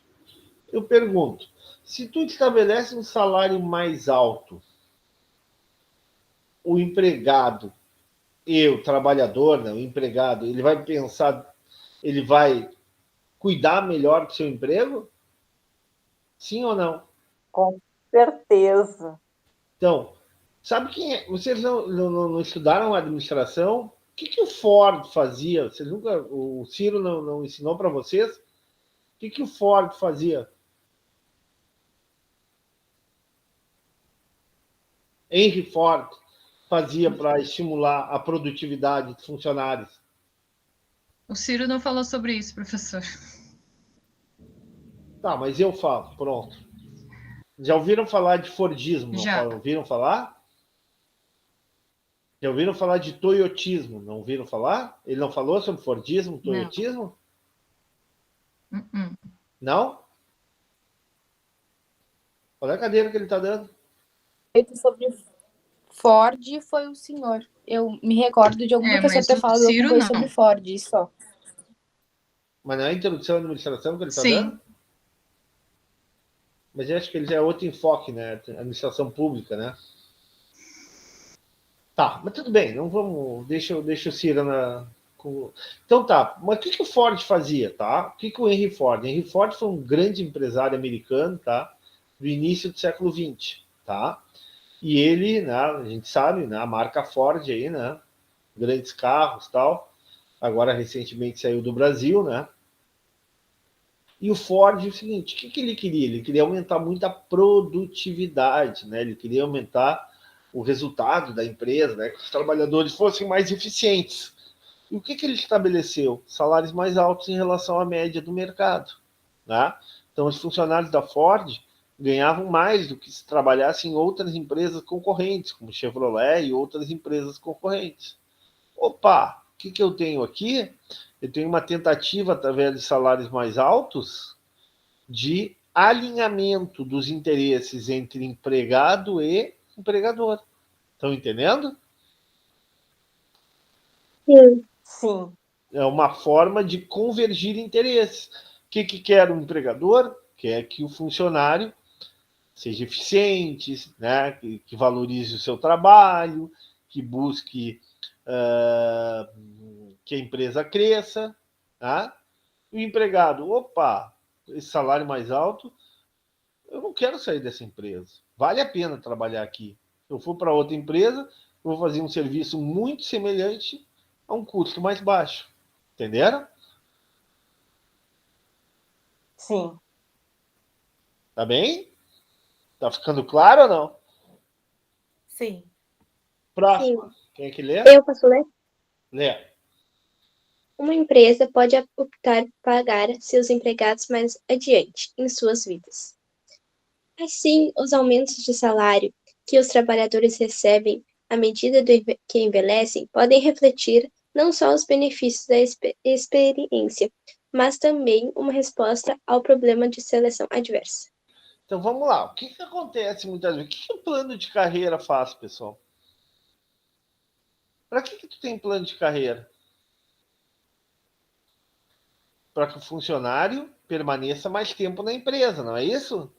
Opa, olha, se eu ficar aqui nessa empresa, se eu ficar nessa organização, né, daqui a 20 anos meu salário vai aumentar bastante. Tá? Então, muitas vezes uma empresa oferta salários, oferta um bom plano de carreira justamente para estimular que o funcionário fique mais tempo. Mais do que isso, né? Para estimular que esse funcionário responda aos interesses da empresa, que ele busque, na verdade, ofertar o seu máximo esforço, né? Porque ele olha lá na frente e diz, olha, se eu ficar bastante tempo nessa empresa, lá na frente eu vou ter uma remuneração bem mais alta. Entenderam? Então, plano de carreira é outra forma também de tu estimular produtividade, de tu promover um alinhamento entre o interesse do empregado e o interesse do empregador. Tá? Próximo. Quer que lê? Professor, então a do salário da empresa, tudo verdadeiro.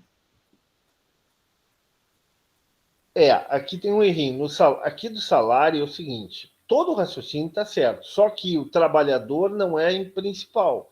O trabalhador é o agente e o empregador é o principal. Tá? O principal é aquele que monitora o trabalho do agente. Tá? É aquele que busca que o agente trabalhe no seu interesse. Então, o que está errado ali? Por que é falso? Porque o trabalhador é o agente e o principal é o empregador. O que o empregador quer? Através de salários mais altos, que o agente, que o trabalhador, atue no seu interesse, atue em convergência. Então, a única questão que está errado ali é que o trabalhador é o agente. O agente e o empregador é o principal. Tá. O empregador é o principal, por isso que está falso. Na próxima aqui, vamos ver. Tá correto, né? Tá correto, isso aqui tá correto. Vamos ver a próxima agora, Lê.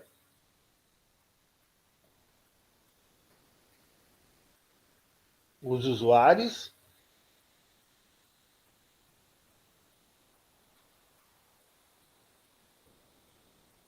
A Lara quer continuar?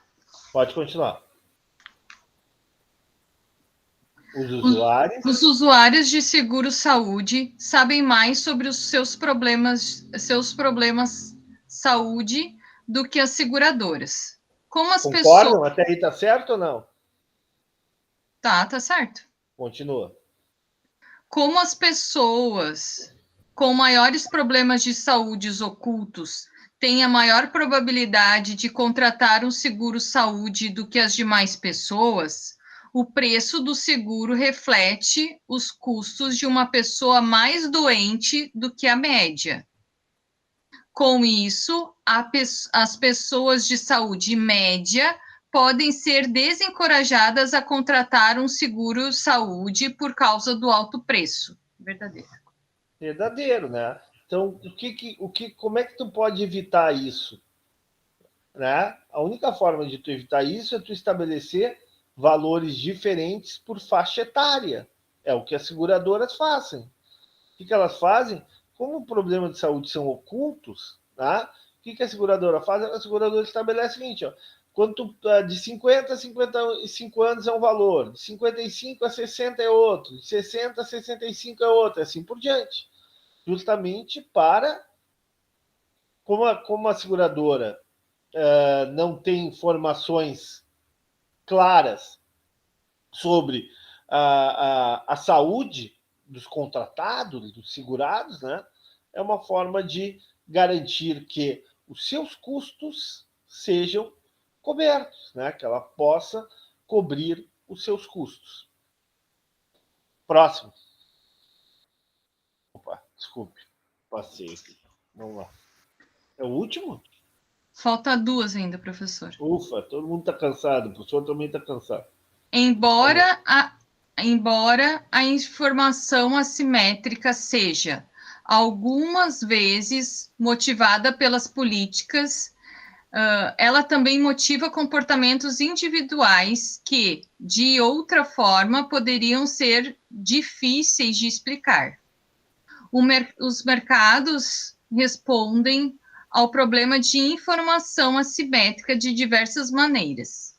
Uma delas e a sinalização, que se refere às ações praticadas por uma parte informada com o propósito exclusivo de revelar com credibilidade suas informações para o consumidor, parceiros e colaboradores. Tá, aqui é o seguinte, então o que ele está dizendo? Para que a empresa sinaliza? Já ouviram falar dessa expressão stakeholders? Stakeholder, não. Alguém já ouviu falar dessa expressão? Sim. O que são os stakeholders? São os clientes, são os fornecedores, são os parceiros, são os consumidores, são os colaboradores, tudo isso são stakeholders, ok? Então vamos lá. O que a empresa faz para que todo esse rol de pessoas que orbitam em torno dessa empresa, sejam consumidores, fornecedores, parceiros, acreditem na empresa, seja para comprar o seu produto, seja para negociar a venda de matéria-prima, seja para trabalhar na empresa, a empresa sinaliza uma mensagem, ok? Então, por exemplo, tá? Empresas tradicionais, vamos pensar aí como a Globo. Eu sei que a Globo é polêmica, mas qual é a mensagem que a Globo sinaliza? Qualidade. Qualidade na produção, respeito lá aos funcionários, respeito à diversidade, tá? Respeito à mulher, tá? São valores que a Globo considera muito importantes, tá? Então, os seus stakeholders, né, aqueles que gostam de se relacionar com a Globo, sabem exatamente qual é a imagem da Globo, qual é a credibilidade da Globo perante os seus clientes, seus consumidores, seus parceiros, seus fornecedores, seus colaboradores e assim por diante. Entenderam? Então, buscar elaborar ações, elaborar estratégias para sinalizar uma imagem é uma coisa muito importante para uma empresa, para uma organização, porque isso reduz a assimetria de informação, tá? Eu pensei, me ajudem aí, tentem pensar em outra empresa que sinaliza para os stakeholders. Alguém me lembra? Alguém me ajuda? Santa Casa. Boa, ótimo exemplo. A Santa Casa é outra empresa que tem um ótimo sinal, um sinal de respeito, um sinal de cuidado, um sinal de tradição, de histórico, de bom atendimento, de qualidade dos seus profissionais de saúde, entenderam? Novamente, é uma forma de dar credibilidade àquilo que essa empresa faz. Tá bem? Certo. Tá, vamos ao próximo. Empresas tradicionais investem pesado na sua imagem para construir uma reputação. Opa! Não é fácil construir uma reputação, né? É fácil perder essa reputação, mas construir uma reputação não é algo fácil. Vou dar um exemplo: Coca-Cola.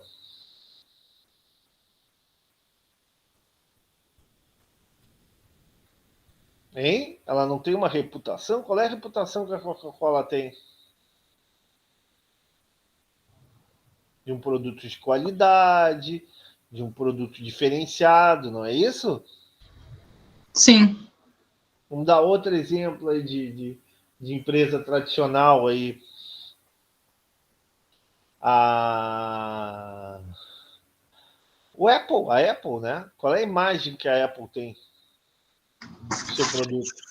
É um produto tecnologicamente mais avançado, não é isso? Sim.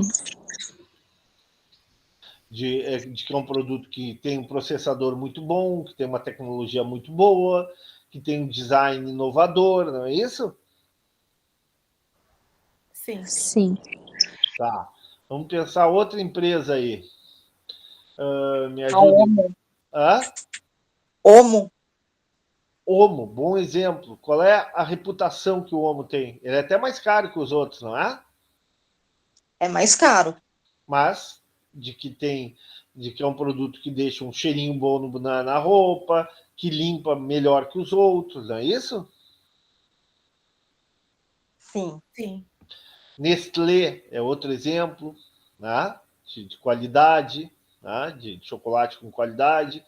Por aí vai, poderia dar N exemplos aí, onde empresas investem muito, pessoal, na reputação, justamente com aquele objetivo. Quanto maior a reputação da empresa, quanto melhor a imagem dessa empresa no mercado, menor é a assimetria de informação.